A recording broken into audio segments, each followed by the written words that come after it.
Assalamualaikum warahmatullahi wabarakatuh. Alhamdulillah. Wassalatu wassalamu ala Rasulillah Muhammad ibn Abdillah wa ala alihi wa ashabihi wa mawala. Teman-temanku sekalian, pemirsa Nasirat TV, pada kesempatan kali ini saya akan membahas kaitannya dengan hal yang membatalkan wudhu. Salah satu di antaranya adalah ketika kita menyentuh kemaluan, ya. Nah, pertanyaannya adalah bagian mana yang ketika disentuh bisa membatalkan wudhu, dan dengan anggota tubuh bagian mana bila mana untuk menyentuh itu bisa menjadikan wudhu kita batal. Baik, sebelum dibahas lebih lanjut, untuk lebih mantapnya seperti biasa akan saya bacakan Ibanatul Ahkam, ya, syarah daripada kitab Hadis Bulughul Maram.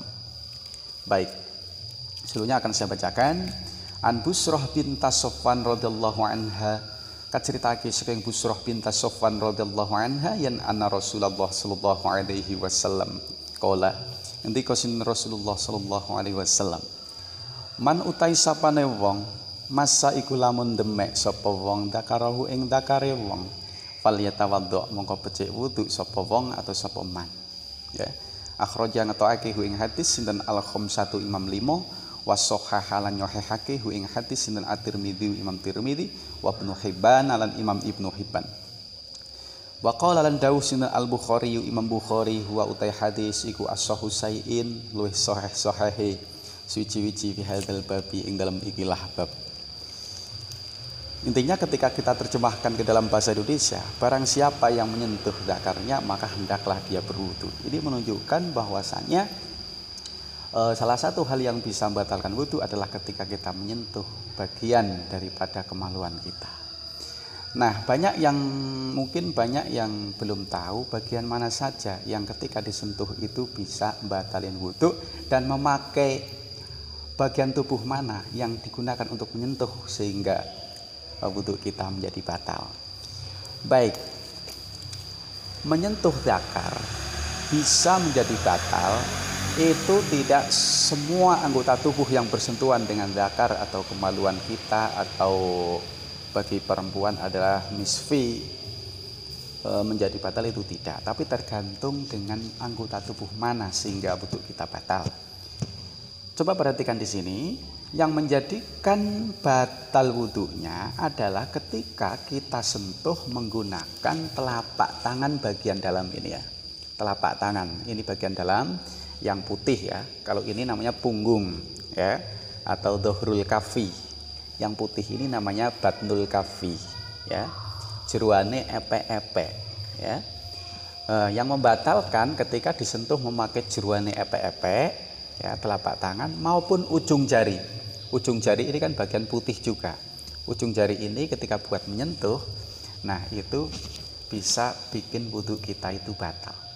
Alasan ulama mengapa ketika kita sentuh menggunakan ini bagian dalam tangan kita batal, sedangkan bagian lain, ya, seperti punggung, kemudian siku itu tidak membatalkan, dikarenakan ketika menyentuh menggunakan ini itu akan menghasilkan syahwat, ya, bisa saja menghasilkan syahwat atau membangkitkan nafsu kita, ya.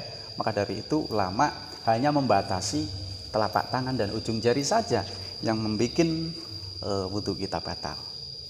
Itu alat yang digunakan untuk menyentuhnya, ya. Tapi dengan catatan dalam menyentuhnya itu tanpa penghalang, jadi langsung kulit bertemu kulit kemaluan, tidak memakai kaos tangan dan lain sebagainya, ya. Intinya tidak ada penghalang.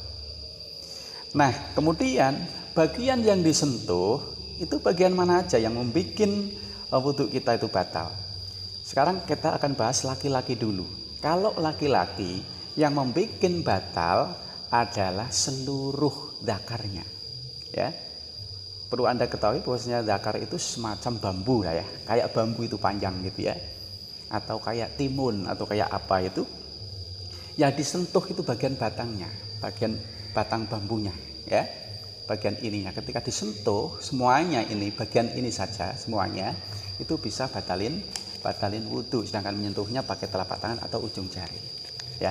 Untuk lebih mantapnya sudah saya catatkan di sini ibaratnya ya.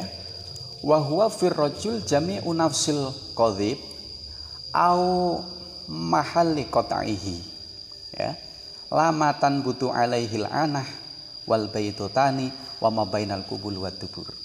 Jadi pada laki-laki yang bisa membatalkan wudu itu ketika disentuh seluruh bagian zakarnya atau tempat terpotongnya zakar, bukan bagian atasnya, tempat-tempat yang keluar rambut kemaluan, bukan, dan bukan bagian daripada telurnya ya. Jadi bawahnya itu ada telurnya kalau punya laki-laki, bukan bagian ininya, bukan, paham ya? Dan bukan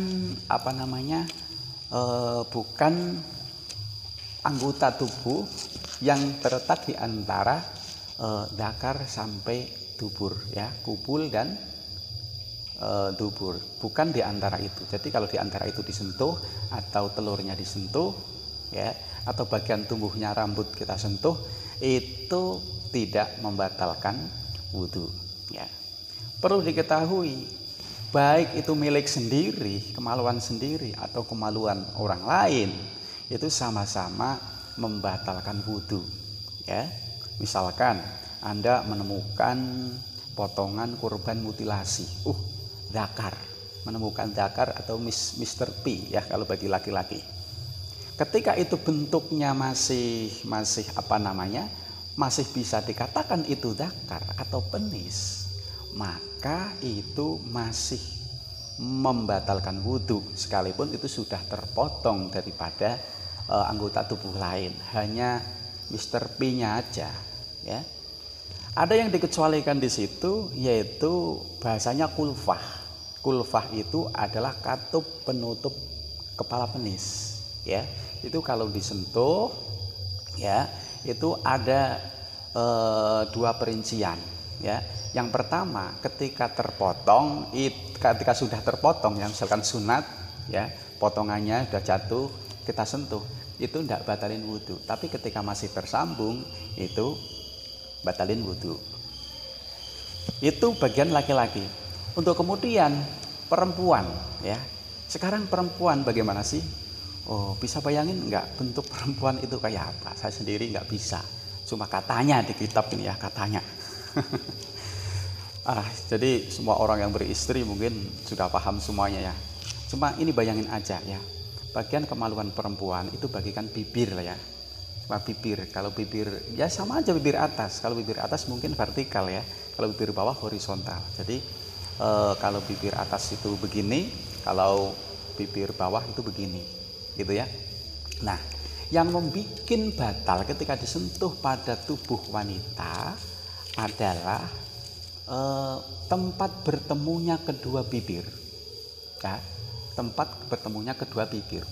Jadi pinggir-pinggirnya ini ya, tempat bertemunya kedua bibir. Bayangkan bibir kita ya, ketika berdiri sini kan sama dengan bibirnya perempuan ya. Cuma pertanyaannya, kalau klitoris ya, klitoris atau bahasa Arabnya itu al-badru ya, al-badru dalam bahasa Arab, itu bagaimana hukum menyentuhnya? Hukum menyentuh klitoris atau al-badru, atau istilah orang banyak menyebut bidr ya, itu ketika masih tersambung itu sebagaimana kulfah, sebagaimana kulub ya. Ketika masih tersambung, ketika kita sentuh memakai ujung jari atau telapak tangan, itu membatalkan wudu. Tapi ketika sudah terpotong, misalkan ada perempuan yang sunat, kemudian potongannya itu kita pegang, itu tidak membatalkan wudu. Baik ya, sudah jelas sampai sini. Kalau belum jelas bisa komen ya di bawah ini. Untuk kemudian yang berhubungan dengan hal ini sudah kami catatkan ya. Masalah menyentuh zakar ketika terputus itu bagaimana?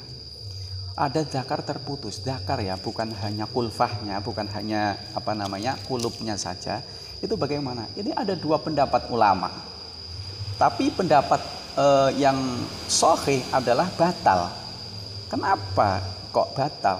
Karena sekalipun sudah terpotong dari orangnya, anggota tubuh tersebut masih disebut zakar. Sekiranya itu masih disebut dzakar, maka itu masih membatalkan wudhu. Berbeda ketika sudah terpotong-potong, sudah dirica-rica, sudah tidak bisa dibedakan ini bagian mana ya. Itu tidak batalin wudhu. Sekali lagi, ketika masih disebut dzakar, sekalipun sudah terpotong, sekalipun itu bukan milik sendiri atau milik orang lain, itu tetap batalin wudhu. Berbeda dengan kulfah ya, atau katup penis, itu ketika sudah terpotong tidak batalin wudhu. Kemudian masih dengan kaitannya hal ini, bagaimana kalau menyentuh ajnabiyah atau perempuan lain yang terputus? Ini ulama juga ada dua pendapat. Ya, namun yang paling sahih adalah mengatakan tidak batal. Ya, karena yang namanya membatalkan itu ketika menyentuh wanita ajnabi atau wanita lain bukan mahram. Sedangkan ketika anggota tubuh itu sudah terputus dari orangnya, itu tidak lagi bisa disebut wanita. Ya, ada potongan tubuh wanita disentuh, ya, itu tidak lagi membatalkan. Ya, tidak lagi membatalkan. Berbeda bagian daripada kewanitaannya, misfinya ketika terpotong, ketika masih dikatakan misfi, ya, itu ketika kita sentuh itu membatalkan wudhu. Ya, cermati tolong ini ya, jangan salah paham. Kemudian bagaimana hukum melihat wanita lain atau ajnabiyah yang terputus? Melihat, kalau tadi kan ditanyakan masalah menyentuh, sekarang melihat, ya. Ini juga ada dua pendapat ulama, yang pertama haram, yang kedua tidak haram. Tapi kalau saya sendiri milih yang tidak haram ya. Wong melihat potongan tubuh wanita sudah terputus kok. Mengapa? Karena berdasarkan pendapat ulama yang mengatakan itu tidak haram, karena tidak mungkin lagi terjadi fitnah. Ya, adanya keharaman seorang laki-laki melihat wanita lain, ya, itu karena takut terjadi fitnah. Sedangkan ketika sudah terpotong, itu tidak akan lagi terjadi fitnah. Jadi untuk yang terakhir ini, melihat ajnabiyah yang sudah terputus, anggota tubuh wanita lain sudah terputus, selain daripada misfinya, itu saya memilih yang tidak haram. Baik ya, ini mengapa kali ini saya sampaikan kaitannya dengan hal yang batalkan wudhu, khusus masalah menyentuh kemaluan, supaya kita semuanya itu tidak salah paham. Barangkali kita menyentuh misalkan telurnya laki-laki, ya, aslinya tidak membatalkan wudhu, tapi ada orang menganggap itu membatalin wudhu sehingga dia wudhu, padahal dia itu wudhunya belum batal.